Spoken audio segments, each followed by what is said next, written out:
गौ माता का गोबर है। अब पता नहीं आप जर्सी का ले आए कि भैंस का ले आए। अच्छा, अब ये भेद भी हो जाएगा। बिल्कुल भेद है। अच्छा, हमको सिखा दिया है। तो आप तो इसके जानकार हैं, विशेषज्ञ हैं, आप तो देख कर बता देंगे कि किसका है। नहीं, ये सब देख के बताने की चीजें नहीं है।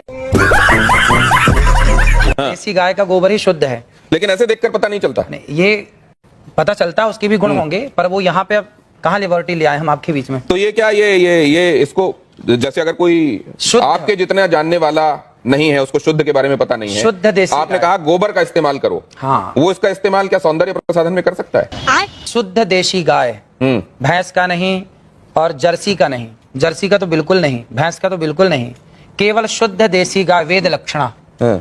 उस गाय के गोबर में गुण है, उस गाय के गौमूत्र में, अर्क में गुण है, सबके मूत्र में गुण नहीं है। गजब बेइज्जती है।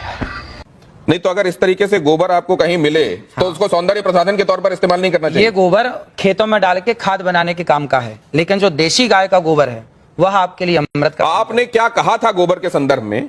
क्या आपने इस तरीके के तरीके के भेद बताते हुए कहा था? जरा वो देखते हैं, वो सुनते हैं। एक बार दिखाइए जरा, फिर उसके बाद चर्चा में वापस आते हैं। आपने कभी गाय के गोबर से अपने मुंह को धुला? नहीं। केमिकल युक्त फेस वॉश आप यूज करते हैं, लेकिन शुद्ध गाय का गोबर, इस गोबर से नहाने से चमड़ी का कोई भी रोग हो, मैं गारंटी लेता हूं, चमड़ी संबंधी कोई भी रोग हो, आप गौ के शुद्ध देसी गाय के दो गोबर से स्नान करेंगे तो आपका चमड़ी का रोग समाप्त हो जाएगा। इतनी ताकत गोबर में है।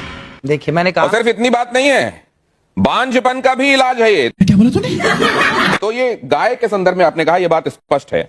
अब जरा प्रियंका गुप्ता जी ये बताएंगे आपकी कितने बार आपने गोबर से फेशियल किया है, गाय के गोबर से लोगों का? सर, मैंने तो आज तक, जो मेरी इंडस्ट्री है, इसमें मुझे कहीं पे भी पढ़ाया और सिखाया नहीं गया कि गोबर से आप फेशियल कर सकते हो या गोबर से अपनी स्किन को चमका सकते हो। और जैसे कि बाबा जी बता रहे हैं, और अगर ऐसा है तो इसके ऊपर रिसर्च जरूर करना चाहिए।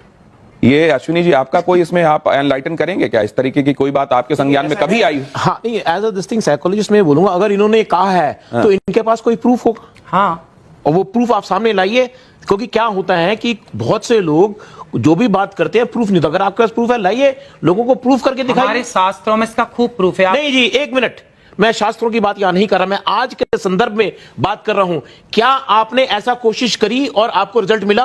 और मिला तो उसको शख्स को वापस हम लोगों का एक त्योहार आता है जी, श्रावणी। सुना है आपने? बिल्कुल सुना है। श्रावणी कब आती है? आप बताइए ना, मैं आप सुन रहा हूं आपकी बात सारी।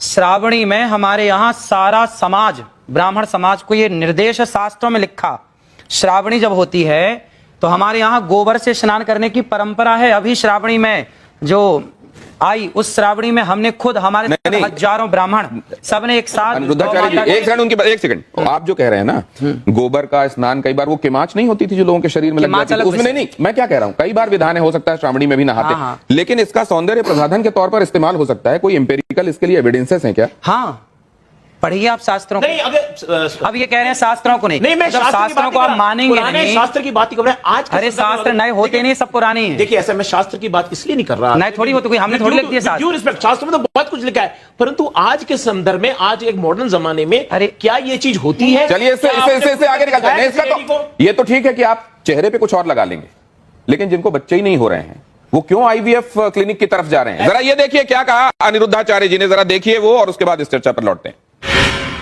जिसको संतान नहीं होती वो गाय को गेहूं खवाए, और गेहूं जब उसके गोबर से वापस आए तो उसको धुल करके, उसे सुखा करके, उसको पीस करके, उस आटे की रोटी बनाकर भगवान को भोग लगाकर, वो रोटी खाने से संतान प्राप्ति होती है। अनिरुद्धाचार्य जी, आप मैं इस पे बोलूं? आपने ये किस पे एक्सपेरिमेंट किया? खुद पे, दूसरों पे देखा है? आप सही पकड़े हैं। सुनेंगे आप? हाँ। ऐसा है कि देखिए, आप सैकड़ों डॉक्टरों को दिखाइए, यदि सैकड़ों डॉक्टरों को दिखाने के बाद आपको संतान नहीं हो रही है तो आप तो डॉक्टरों से हार गए, डॉक्टर ने मना कर दिया नहीं हो पाएगा। जब सबसे आप हार गए तो एक एक्सपेरिमेंट कर लेने में क्या बुराई है? बात तो सही है। आपने रघुवंशम महाकाव्य पढ़ा होगा, महर्षि कालिदास जी ने उसको लिखा है। भगवान राम के जो पूर्वज थे उनका नाम था दिलीप। उनकी भी कोई संतान नहीं हो रही थी। तब राजा दिलीप ने गौ माता की सेवा की और गौ माता की सेवा से दिलीप के संतान हुई, जिनका नाम रघु पड़ा। रघुवंश उनके नाम से आगे चला। यदि राम का वंश गौ माता की सेवा से आगे चला तो हमारा और आपका वंश भी गौ माता की सेवा से चलेगा। तो तब जब नहीं एक सेकंड, जब दशरथ जी को आज भी है, जब दशरथ जी को यही समस्या सामने आई, हाँ, तो उनको तो भी यज्ञ कराना, पुत्र काम यज्ञ कराना पड़ा। हाँ, तो वो इस विधा से क्यों नहीं हो गया फिर? क्या बोला तूने? इस विधा से हुआ। आप समझो, दशरथ जी ने यज्ञ कराया तो यज्ञ में क्या लगता है? यज्ञ किससे संपन्न होता है? भैंस के घी से आहुतियां नहीं होती है ना, बकरी के घी से आहुतियां नहीं होती। जब तक वेद लक्षणा गाय का उसमें घी प्रयोग ना होगा तब तक आपका कोई यज्ञ संपन्न ही नहीं होगा। बिना गाय के ना कोई यज्ञ संपन्न हो सकता है, ना कोई पूजा संपन्न हो सकती है। समझ रहे हो? समझ रहे हो आप? समझ रहे हो? नहीं, लेकिन एक चीज साइंस ये कहता है कि अगर आपने एक खास तरह की परिस्थितियों में खास एक्सपेरिमेंट किया है तो आपको खास रिजल्ट मिलेगा। आप उसको दोहरा सकते हैं। मैंने तो इस रोटी को खाई है, जो मैंने बोला है, मैंने तो इस रोटी को खाया है। मैं नहीं मानता। और हमारे बहुत सारे संत समाज जो जंगलों में रहते हैं आज भी वो लोग ये रोटी खाते हैं। और बहुत बच्चा होता है। आप प्रयोग कर लीजिए। नहीं, आपके पास कोई प्रयोग है? नहीं, आपके पास कोई प्रयोग है? देखिए, बोलने में हमारे साथ प्रयोग है, इसलिए बोल रहे हैं। प्रयोग ना होता तो बोलते नहीं। देखिए, ऐसा कोई भी चीज हम करते हैं उसके साथ प्रूफ लाते हैं कि भाई ये हमारा रिजल्ट है, ये हमारा एग्जाम्पल है। सिर्फ इतना नहीं, गौमूत्र और गाय के गोबर के संदर्भ में कैंसर के इलाज वाला दावा भी किया जाता रहा है। क्या अनिरुद्धाचार्य जी मैं ठीक कह रहा हूं? हाँ, बिल्कुल। मतलब किसी भी स्टेज का कैंसर तक ठीक हो जाता है।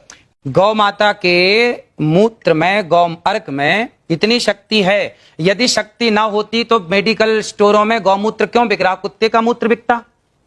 भाई गौमूत्र बिक रहा है तब तो कोई शक्ति है, दम है, तब ना बिक रहा है, वरना कुत्ते का क्यों नहीं बिक रहा है? नहीं, कहीं नहीं, बिकने वाली हर चीज को आप ये मानते हैं कि वो अपने आप में उसके लिए किसी साक्ष्य या प्रमाण की जरूरत नहीं? तो किसी का नहीं बिक रहा गौ माता। नहीं, मैं पूछ रहा हूं, बिकने वाली हर चीज के संदर्भ में हमको ये मानना चाहिए कि ये सब्सटेंटिव होती होगी इसीलिए बिक रही है? ना, नहीं, ऐसा नहीं। डॉक्टर अंशुमान, ये कैंसर में आपने एमबीबीएस किया होगा, आपने स्पेशलाइजेशन किया होगा, उसके बाद आप इतने सालों से कैंसर के पेशेंट्स को ठीक कर रहे हैं, कहीं पर आपने गोमूत्र वाला एक्सपेरिमेंट या गोबर वाला एक्सपेरिमेंट किया है? शुरुआत यहां से करें कि हमारा संविधान आर्टिकल 51A सेक्शन H कहता है citizen of India should have scientific temper. वैज्ञानिक सोच रखना चाहिए। गैर वैज्ञानिक सोच रखना और उसको प्रत्यक्ष प्रमाण बोलना असंवैधानिक बात है और कानून के खिलाफ है, पहली बात। दूसरी बात, जो कैंसर ठीक होने की बात है, चाहे गोबर गाय का हो, भैंस का हो या किसी का हो, गोबर होगा। लेबोरेटरी की बात इन्होंने कही है, कैंसर ठीक होने की बात कही है। मैं अभी लाइव या रिकॉर्डेड इस पे चैलेंज करता हूं, मरीज इनका मॉनिटर मैं करूंगा, कैंसर है, जांच कराऊंगा, ठीक करें। जिस दिन मरीज ठीक हो जाएगा जांच करके मैं चेक करूंगा, मैं आज से डॉक्टरी छोड़ के इनका चेला बन। बात तो सही है। एक बात मैं दूसरी आपसे जानना, डॉक्टर साहब, ये बात बिल्कुल सही है। अगर आप जाएंगे, संविधान खोलेंगे, देखेंगे प्रीएम्बल के बाद आपको जो ड्यूटीज और आपके जो राइट्स हैं जहां पढ़ाए जाते हैं, वहीं पर आपकी ड्यूटीज में यह है कि आप हिंदुस्तान में साइंटिफिक टेम्परामेंट को, हम सबकी जिम्मेदारी है कि आप साइंटिफिक टेम्परामेंट को बढ़ावा देंगे, वैज्ञानिक सोच को बढ़ावा देंगे। ये बात बिल्कुल सच है। लेकिन डॉक्टर साहब, क्या आप ये बात मानते हैं कि विज्ञान का भी अभी बहुत सारी उन जगहों पर पहुंचना बाकी है जहां शायद हमारे शास्त्र पहले पहुंच चुके हैं? ये बात आप मानते हैं कि नहीं? बिल्कुल। आप एलोपैथिक दवाइयां खाते हैं कि नहीं खाते हैं? हमें जरूरत है दवाइयों की। नहीं, आपके आसपास वाले किसी को कभी बीमार हुआ तो आप क्या कहते हैं कि किसको दिखाओ जाकर? हम तो यही कहते हैं, डॉक्टर को दिखा लो।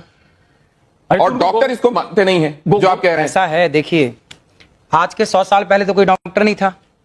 10,000 साल पहले सुश्रुत महर्षि, हाँ ना, आखिर आए तो वेद में ही आ गए ना। आप भी वेद में नहीं है, क्यों? बात समझिए, सुश्रुत की बात कर रहे हैं तो वेद में ही थे। अरे भाई, भारत का हर डॉक्टर सुश्रुत और चरक का संतान है। हाँ। भले हम मॉडर्न मेडिसिन प्रैक्टिस करें, आयुर्वेद प्रैक्टिस